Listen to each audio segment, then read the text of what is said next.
Hello, welcome to SoBricks. I'm Adam and this is SoBricks. This is my channel for reviewing Lego sets and building them and other Lego related stuff.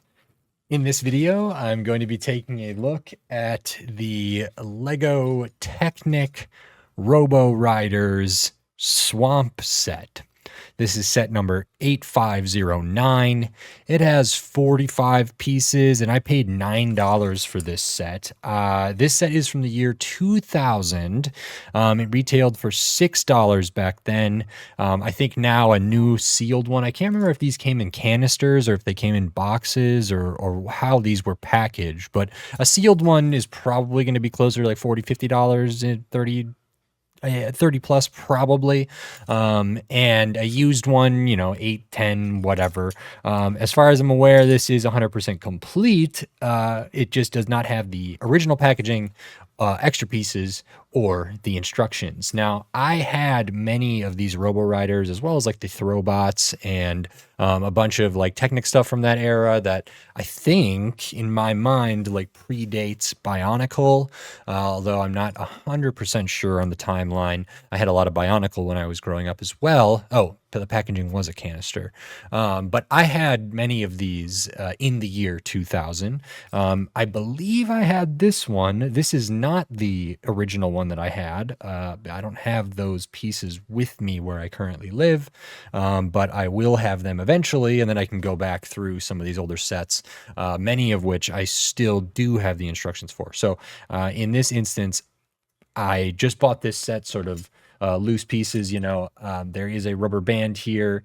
It is an old rubber band that is 25 years old that has not been in a sealed canister. When I looked at a Technic set from this era, like one of those Star Wars ones, like that Pit Droid, I believe those rubber bands were actually in pretty good shape, but they were still like in a thing. So I don't know how these are going to be, but I'm interested to take a look at this. It's been a long time since I've looked at one of these, and I thought it'd be interesting to take a look at. So that's what we're going to do. So in this video, I'm going to put this together, and then I'm going to share my thoughts on it. So while I build, I'll speed the video up, and then I'll slow it back down to review this set.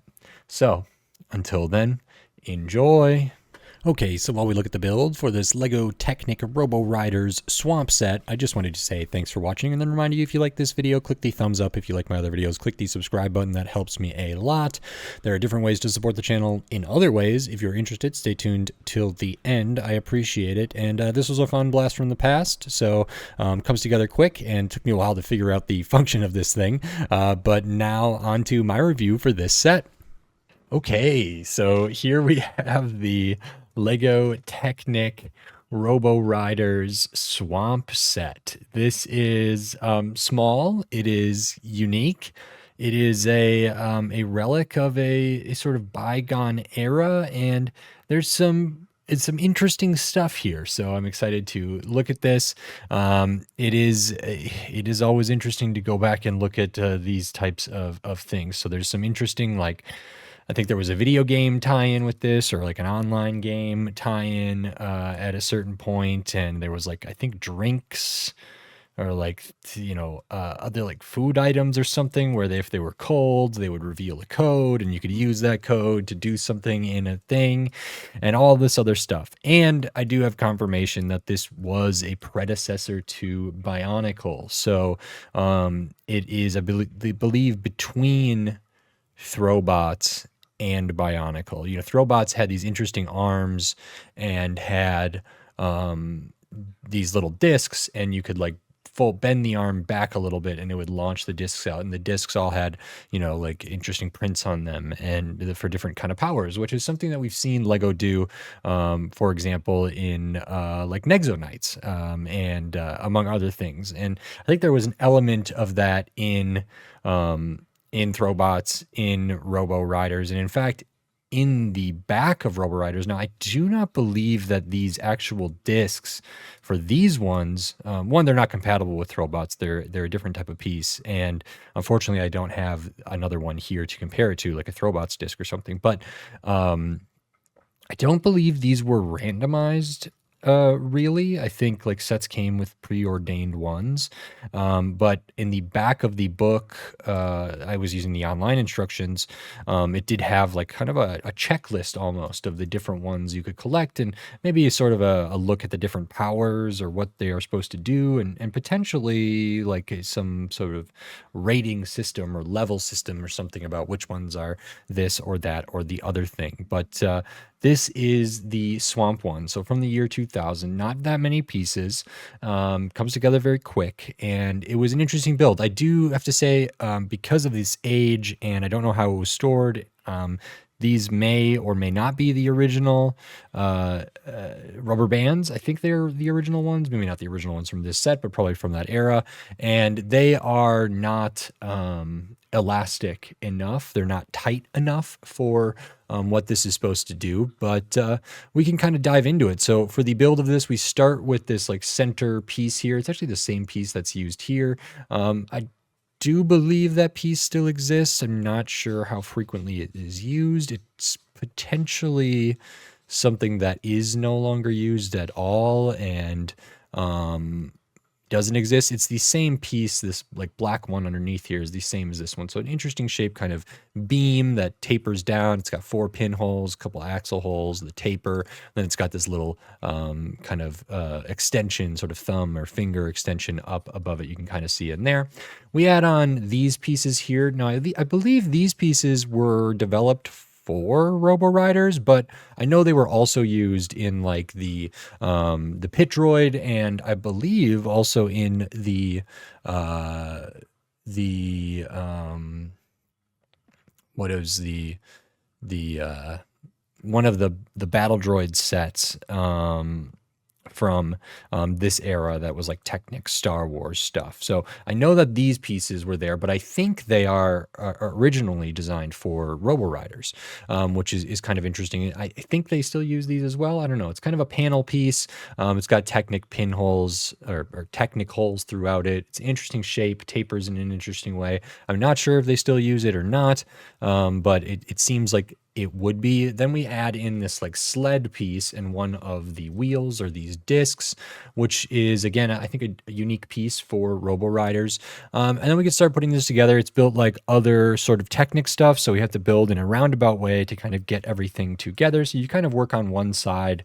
We can add this sort of what looks to be almost like an arm or something that goes to sort of the area of the front axle there.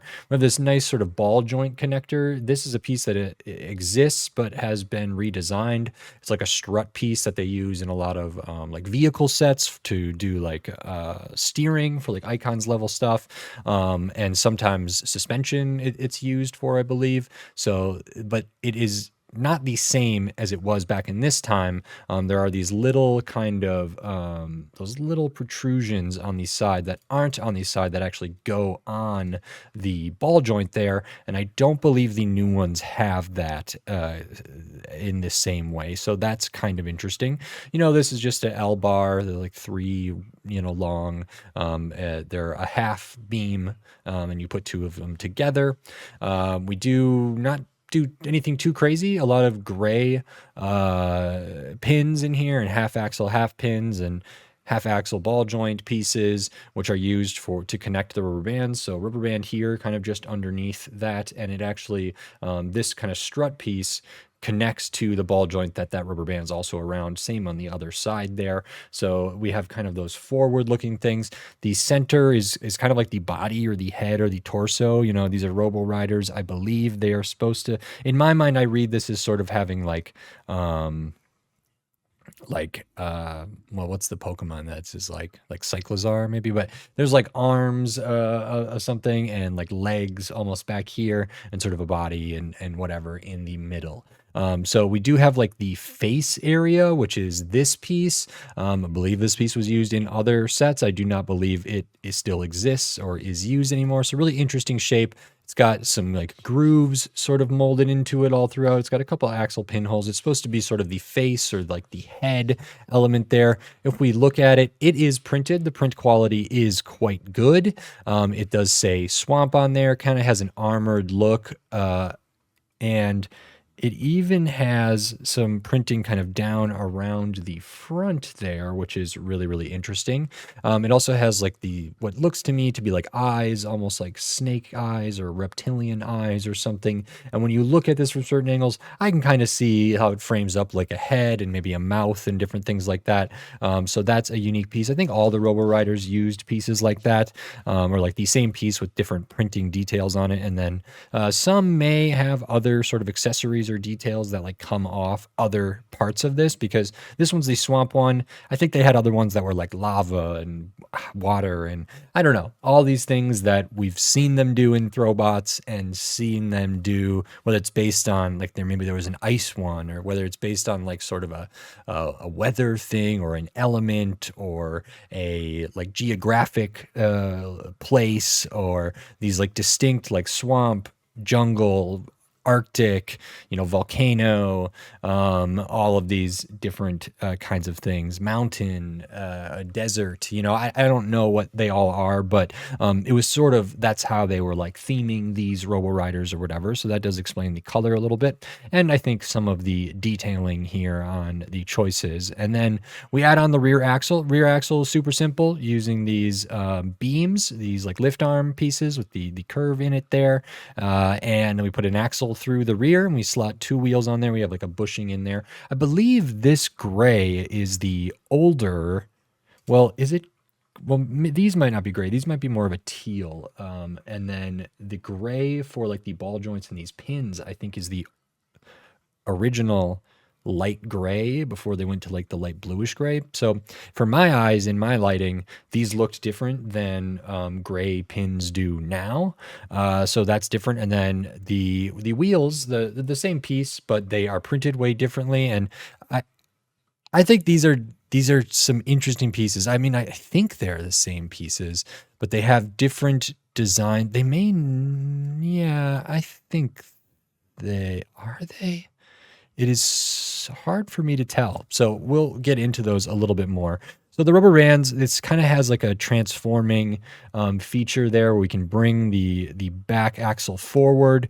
And what that effectively does is it will tilt those front katanas up there.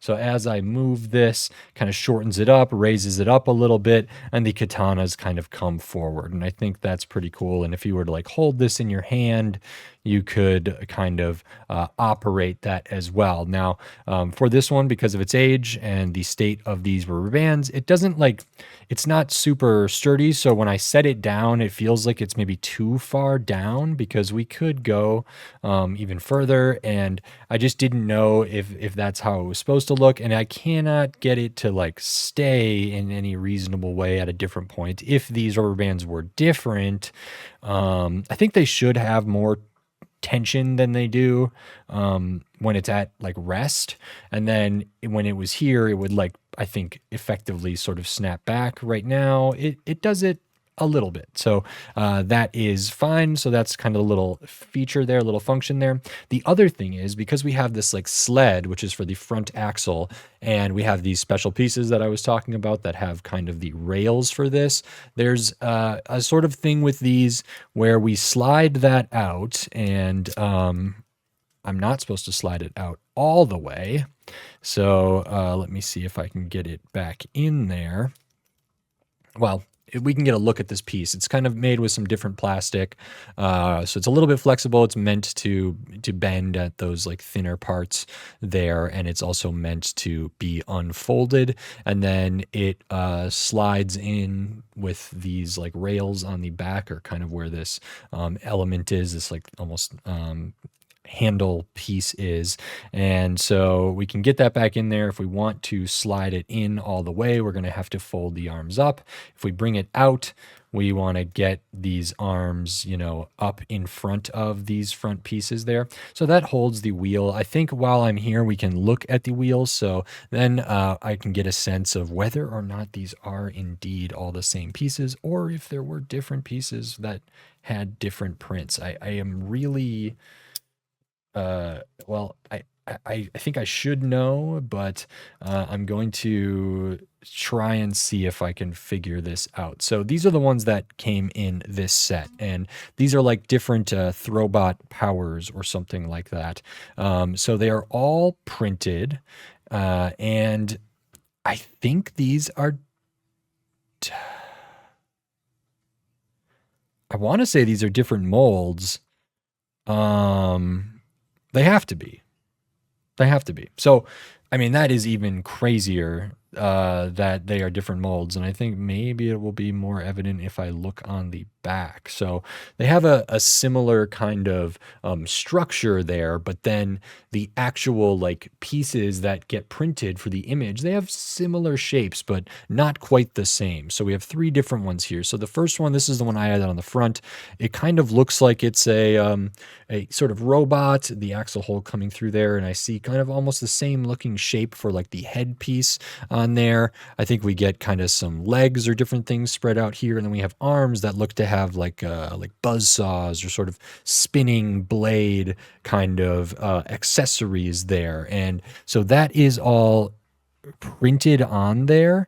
And we have where those like spinning blades are, they have that extra kind of rounded bump in there that is part of the molded plastic. And so that is not present on this one, for example. Now, this one looks to, I know I had this one.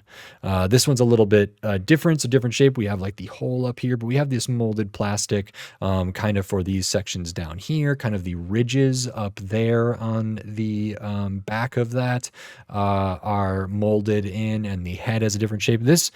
I always interpreted this as sort of one leg here and another leg here, but I'm not sure if that's supposed to be the case. It's sort of a kind of robot looking thing. I can see kind of an eye, part of a smile. It kind of reminds, I don't know why Pokemon is on my mind, but it kind of reminds me of like the look of like is not Greninja, but who is the sort of the frog that dances, like kind of the robotic armored kind of frog Pokemon. I don't remember.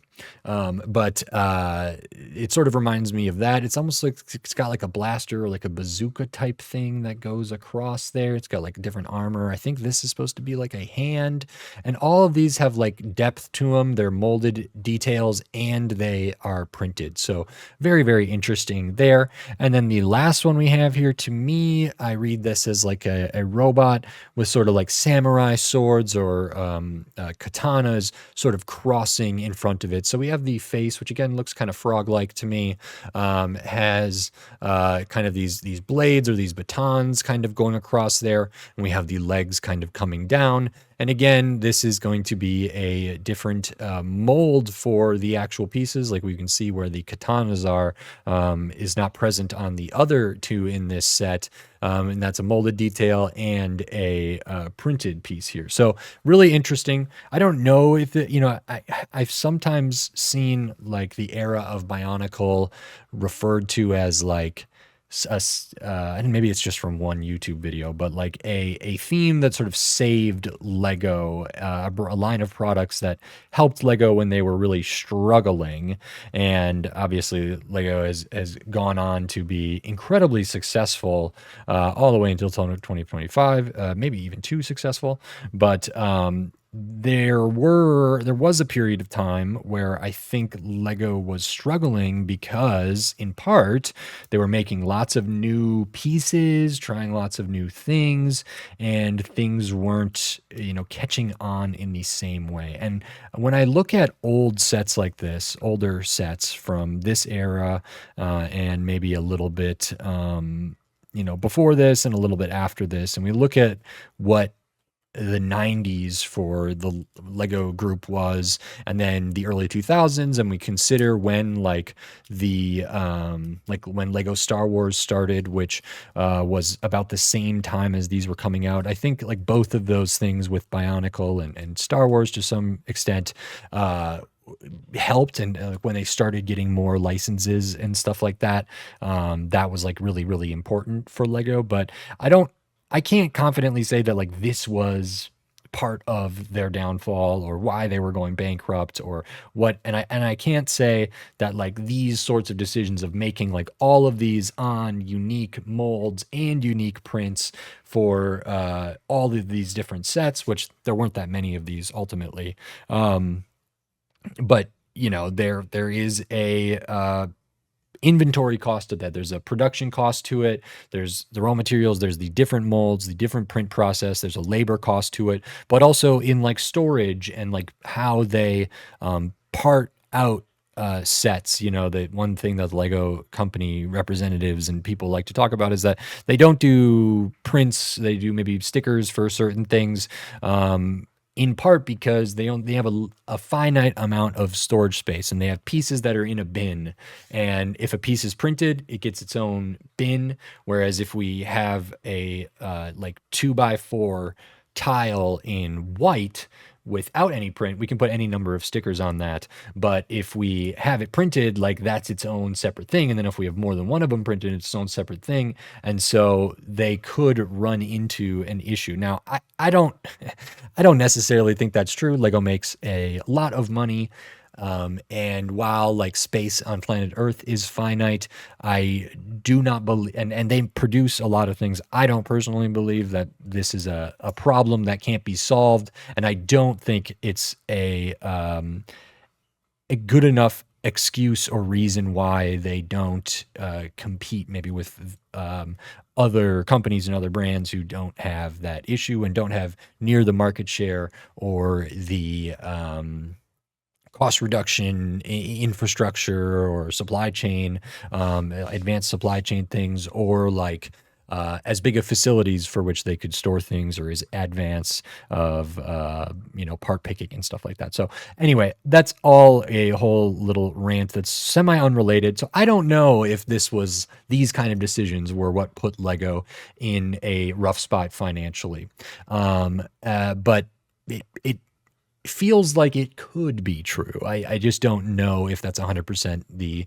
reality of the situation. But it is very interesting because I find it unlikely that they would do something like this now. And they were doing this 25 years ago, which is crazy to say, a quarter century ago. A lot has changed and a lot is different. Now, these also are from a time when they could be like combined with other sets. So you could combine this one with, and they actually have instructions in the back of the instructions for this. You could combine this with like, I think the lava one or something to make like a bigger thing. Sometimes when these ones were in like canisters and stuff, you could actually use parts of the container or the packaging in these sets or attach them in some ways and stuff like that. And there was another element which I didn't show yet because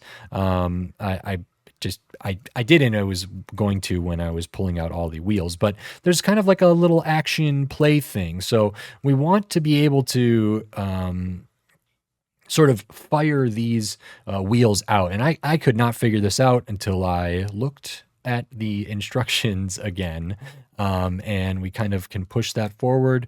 We roll these down here or fold these down a little bit so they come out to the front of this. And then when we pull this back, we can release it and it will sort of launch the power disc thing out and we'll roll it across the screen.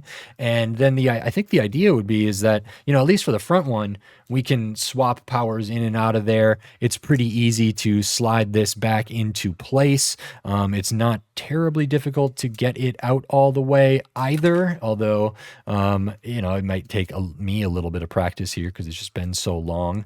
And I put it in upside down. I think that's all well and good. There's not a great way to swap it with other wheels or discs that are in this set because it's Technic, we have to take one of these leg or these beams off, pull those off, which they spin freely, but to get at one, you'd have to go like one side or you'd have to remove them all off. And it's just not like super easy to swap out, or as I might say, like hot swap these powers there, so we don't get that thing. This rolls well, you know, it's only 3 wheels, it's balanced okay. There's very little risk for how, you know, just the size of this, how low it sits. Generally, that, you know, if it tips over, it's not going to go crazy. It is pretty fine, and my rubber bands are not like super structurally important right now, although I suppose if they weren't there it would be a problem. So we have you know, we can drive this around, we can roll this, we can sort of, I don't know, I guess I imagine like holding this almost as like a handle here or something. We also have like this extending out. I don't know if we're specifically supposed to use that for anything. And then when we're like holding this, we can work on, you know, pulling out the front and getting it activated to launch out the wheel up there. And that's kind of everything that's in this set. You know, I think these are really interesting, and it's a real blast from the past. I'll have to see which ones I have. I think this is likely one that I did have when I was younger, when they were releasing. I think I have several others, and I know I have some Throwbots and early Bionicle and stuff as well that maybe I'll cover eventually on the channel if people are interested. And even if people aren't, you know, I like to just do what I'm going to cover on the channel. So if I'm interested in it, if I want to do it, you know, then I likely will. So I do have that sort of freedom and editorial authority over what I talk about on the channel, and that is really fun. This was fun for me. This was really interesting. You know, thinking about the value, I don't have the extra pieces. This set retailed for like, it was $6 or $8 in the year 2000. Obviously now buying it sealed, like I said, is going to be 30, 40 plus dollars generally. That's at least what I'm seeing online, if one can be found. And to get a used one like this, you know, I don't think they're that expensive. They're probably $10 or less or something like that. They're not that crazy just for like what's in here. But I paid $9 for this. I don't feel bad about that at all. You know, if it was $8, if it was $6 in the year 2000, you know, I think $9 is, even though it wasn't sealed brand new, like $9 is even given inflation. Like I don't think that's how that works out. I wouldn't be shocked if it was sort of undervalued in that sense when compared to like the inflation over the last 25 years. But I paid $9 for this, and it got it shipped to me. I got it with some other stuff, and it was something like the person that I ordered this from, or the shop that I ordered this from, had a, you know, minimum buy threshold, and I thought, you know, that would be interesting. So it was partly that reason, partly you know, a little bit of a history lesson for me and anybody potentially watching, and just fun to go back and revisit sort of a bygone era of Lego products, Lego Technic, and the precursor to Bionicle. So overall, very fun experience for me. I like this set. I thought this was fun, so I am happy about that. Grateful I was able to look at this, and I think that's it. So if you like this video, please click the thumbs up and give it a like. If you like my other videos, click the subscribe button down below so you can stay up to date on all the Lego videos I'll be doing here in the future, including maybe more RoboRiders, Throwbots, Bionicle, old Technic sets, tons of other sets from all different themes, all different eras, all different sizes, big sets, small sets, old sets, new sets, brand new sets. Sometimes I get sets before they're released. Sometimes I go look at really old, or, you know, relatively old sets. And I really love doing that. I cover lots of different stuff. I have some other sets from themes that I haven't looked at here, like elves, that I'll be covering at some point. And some more Nexo Knights, and some other stuff that I'm looking forward to. So if you're interested in any of that, please subscribe. Helps me a lot. Means a lot to me. Thank you very much. And if you want to support the channel in a different way, you can do that here on YouTube, membership, supers, and thanks. You can do it on Patreon. You can give money to the channel, buy me a coffee link, patreon.com/SoBricks. There's links in the video description, all of my video descriptions, and my channel page. There is merchandise. I am wearing some right now. I wear it pretty regularly because I'm the only one that's bought any so far. But I like it. It's good quality, and I like the designs. And so there's different stuff there. There's a link in the description. Go on TeePublic, search for SoBricks. That's a great way to support the channel. And some of the designs, they don't say SoBricks or like look like that. So you could wear them and they could just be fashion, or they could just be graphic tees, or they could be whatever. So if you're interested in any of that, check it out. I appreciate it. There is affiliate links. So if you use those affiliate links and click on one of those and buy something at no additional cost to you, I might get a small commission. If you buy a $10 set, I might get 30 cents if it's three. It works out a different way. If you buy a $1 item, I might get 2.5% of that sale. It doesn't cost you any extra more. It's but it's just whatever company is giving those affiliate links, they pay me a small percentage for kind of sending you there, and that's a great way as well. And it adds up. Every little bit helps. So thank you very much. And with all of that said, until next time, thanks. Bye.